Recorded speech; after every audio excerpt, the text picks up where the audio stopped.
বিশ্রামের অন্তত ভালো একটা পরিবেশ ওদেরকে দিতে হবে। কারণ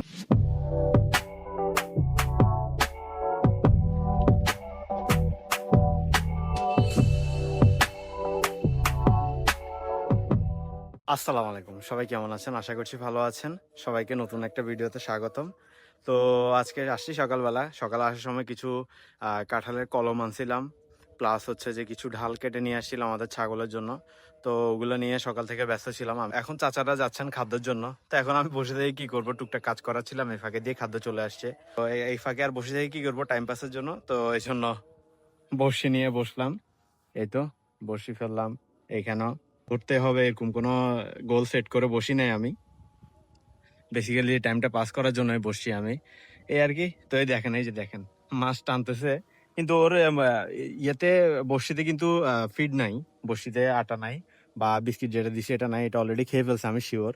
কিন্তু ওরা যে মাছ ধরে মানে মাঝে বড়শির যে সুতাটা আছে সুতাটা ধরে টানতেছে এটা দেখতেছি এই আর কি। এই যে মাছ মাশাল্লাহ আছে মোটামুটি। এগুলো এখনো ছোট, তো এগুলা উঠলেও আমি রাখবো না। এই কলা ছড়াটা নিয়ে ফেলবো। এটা আনাজি কলা আর কি, রান্না করে খাওয়ার যে কলাটা ওইটা। তো এটাও কিছুক্ষণের মধ্যে কেটে ফেলবো। জাকির ভাই আসুক ওই দিক থেকে, উনি দা কোথায় রাখছে আমি খুঁজে পাইতেছি না আসলে, এই জন্য খুঁজছি অনেক। তো ওনারা ফ্রি হয়ে আসুক, দেন আমি এখানে আবার টুকটাক কাজ করাবো, কলম যেগুলো আনছি এগুলো লাগাবো, এগুলো বসাবো এই আর কি। তো এখন ফ্রি বসে আছি, দেখি এইভাবে এদিকে হেঁটে হেঁটে দেখে ভাবলাম যে বড়শিটা নিয়ে একটু বসি এই আর কি।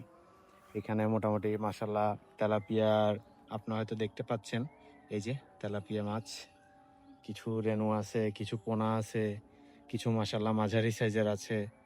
এরপর ওইদিকে বড় একটা মাছ দেখা যাইতেছে, এটা খুব সম্ভবত রুই বা কাতল টাইপের কিছু একটা হবে, বুঝে যাইতেছে না নিচে এই আর কি। তো ভাবছিলাম যে ওটা ধরার চেষ্টা করতেছি অনেকক্ষণ ধরে, কিন্তু ওটা ধরতে পারতেছি না। আমি আগে যারা আমার ভিডিও আগে দেখতেন, যে আমি সবকিছুতে একটু হাত লাগাইতাম বা করতাম, সবকিছুই করতাম মাঝে মধ্যে।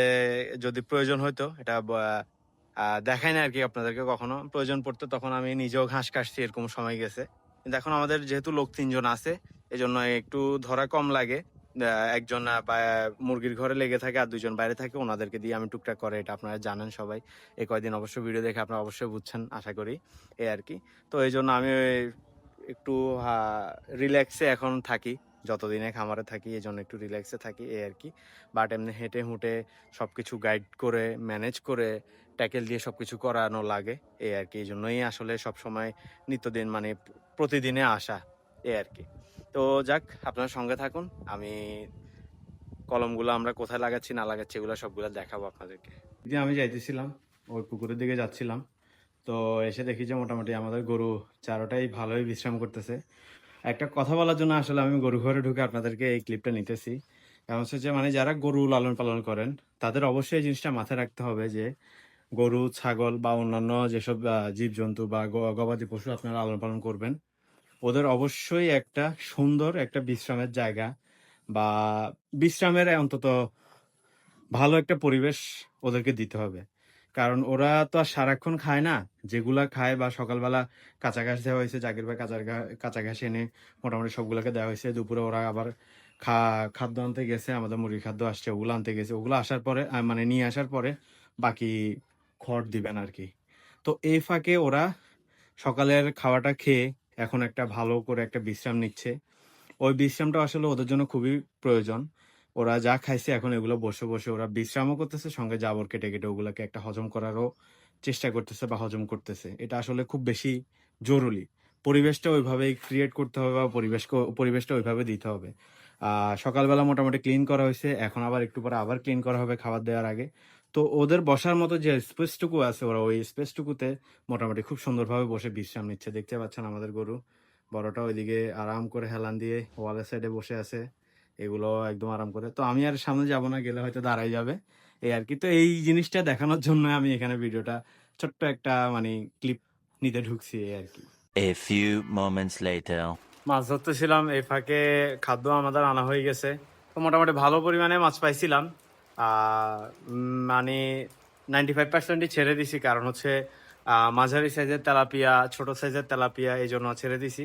তো বড় 2টা পাঙ্গাস মাছ পাইছি, ওই 2টা পাঙ্গাস মাছ রেখে দিছি। আর মানে মাছ ধরা অবস্থাতেই তৃতীয়বার ছিপ ফেলছিলাম, তখনই হঠাৎ করে প্রচুর পরিমাণে বৃষ্টি শুরু। বসি ওইভাবে ফেলে রেখে আমি দৌড়াই আসি ছাগলগুলা ঢুকানোর জন্য। এরপরে আমাদের অন্যান্য এই সাইডে 2টা ছাগল বাঁধা ছিল, ওই সাইডে 7টা ছাগল সবগুলা বাঁধা ছিল। তো ওগুলো ভালো করে দৌড়াই যাই, ওগুলো ঢুকানো লাগছে। তো ওইদিকে ব্যস্ত ছিলাম, দৌড়াদৌড়ি করতেছিলাম। আর আমাদের কলমগুলা যেগুলো আনছিলাম ওগুলো এখানে ছিল বাইরে। তো এগুলো দৌড়াদৌড়ি করে এগুলো ঢুকানো হয়েছে, কারণ চাচারা ওই ঘরে এসে খাদ্য নামানোর পরে ওইখানে ওরা আটকে গেছে বৃষ্টির কারণে, আসতে পারতেছে না।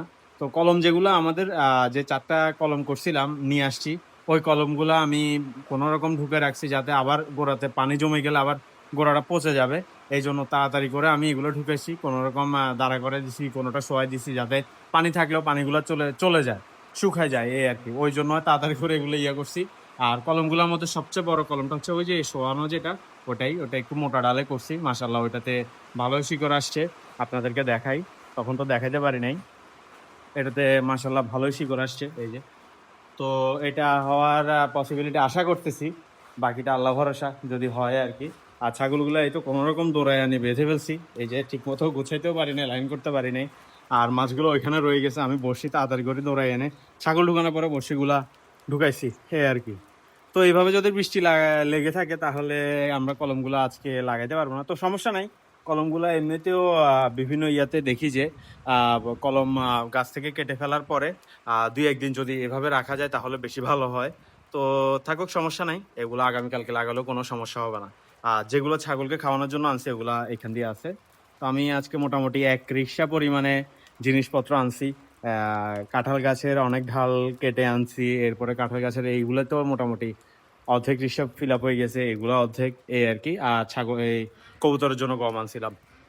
তো যাক, এভাবে যদি লেগে থাকে তাহলে আর বাইরে আমি কাজ হয়তো করাতে পারবো না। এই যে বৃষ্টি এখন আবার থেমে গেছে, আবার কোন সময় ধুমধাম শুরু হয়, কারণ হচ্ছে এই যে এখনো মেঘ আছে, কোনো কোনো জায়গায় পরিষ্কার, বাট এই জায়গায় দেখতে পাচ্ছেন অনেক অন্ধকার হয়ে গেছে, কালো হয়ে গেছে।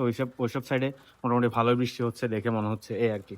তো যেহেতু বৃষ্টি থামছে আমি মুরগির ঘরের দিকে যাব, কারণ আমাদের গতকালকের এই হিসাবটা টানতে হবে, ওটা যাব। এরপরে যদি দেখি যে বৃষ্টি না থাকে তাহলে জাকির ভাই ইব্রাহিম চাচাকে বাইরে লাগাই দিব। আর ওনারাও এখন যেহেতু অলমোস্ট প্রায় 3টা বেজে গেছে, হারুন চাচা থাকবেন ওইদিকে, হারুন চাচা ওইদিকে মুরগিগুলোকে খাবার দিবেন। 3টার দিকে আমাদের খাবার দিতে হয় আর কি, দ্বিতীয় বেলাটা। তো ওইটা উনি দিবেন। এরপর জাকির ভাই হয়তো ইব্রাহিম চাচা এসে ওনারা 4টা খেয়ে ভাত খেয়ে দেন আবার বাইরে যদি সুবিধা থাকে তাহলে কাজে লাগাতে পারবো, এই আর কি। আর না হলে কি করানো যায় এটা চিন্তা ভাবনা করতে হবে আর কি। তাও অন্তত থাকলে, দাঁড়ায় থাকলে বা যদি গাইডলাইন দিতে পারি তাহলে ওরা মাশাআল্লাহ খুব সুন্দর করে করার চেষ্টা করে, বা করে একটা ভয় ভয় কাজ করার চেষ্টা করে, এই আর কি। তো যাক, আমি আর বৃষ্টির কারণে বাইরে হয়তো হেঁটে উঠে আপনাদেরকে টুকটাক কিছু দেখাতে পারবো না, বা দেখাবো না। কারণ হচ্ছে বৃষ্টির কারণে তো আমি কোনো কাজও করতে পারবো না। ভাবছিলাম আপনাদেরকে বিকালবেলা যে কলমগুলা আমরা রোপণ করবো ওটা দেখাবো, বাট ওটা যেহেতু এখনো সম্ভাবনা নাই বা পসিবিলিটি 50-50 চান্স। তো দেখি যদি করাই তাহলে হয়তো আরেকটা ভিডিওতে আমি ওটা আপনাদেরকে দেখাবো। আর যদি না করতে পারি তাহলে ভিডিওটা এখানে শেষ করে দিব। তো ততক্ষণ পর্যন্ত সবাই ভালো থাকবেন, সুস্থ থাকবেন। আমার জন্য দোয়া করুন, আমার খামারের জন্য দোয়া করবেন। পরবর্তী ভিডিও একটাতে আপনার সঙ্গে দেখা হবে। আসসালামু আলাইকুম।